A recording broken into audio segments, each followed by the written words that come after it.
বাংলাদেশের বিপক্ষে কেন সবসময় বিতর্কিত সব সিদ্ধান্ত যায়? বিসিবি অ্যাকশন নেয় না বলেই বারবার আমাদের সাথেই এমন অন্যায় হয়ে থাকে।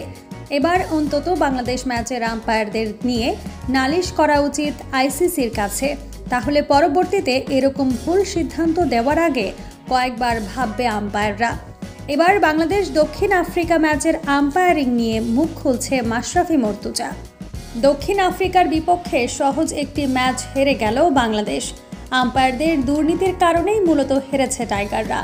ম্যাচে আম্পায়ারদের একাধিক বিতর্কিত সিদ্ধান্ত বাংলাদেশের বিপক্ষে এসেছে। বাজে দুইটা আউটের সাথে লেগ বাই থেকে 4টি রান পায়নি বাংলাদেশ। এছাড়া পুরো ম্যাচে অন্তত 3টি ওয়াইড চাইলেই দিতে পারত আম্পায়াররা। এরকম কঠিন পিচে এই রানগুলো ছিল অত্যন্ত গুরুত্বপূর্ণ। তাই তো আম্পায়ারদের দুর্নীতি নিয়ে এবার মুখ খুলেছে মাশরাফি।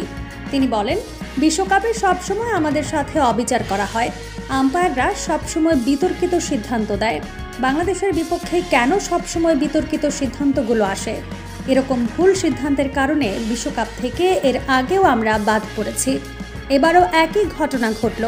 আম্পায়াররা সঠিক সিদ্ধান্ত দিতে পারলে গতকাল আমরাই জিততাম।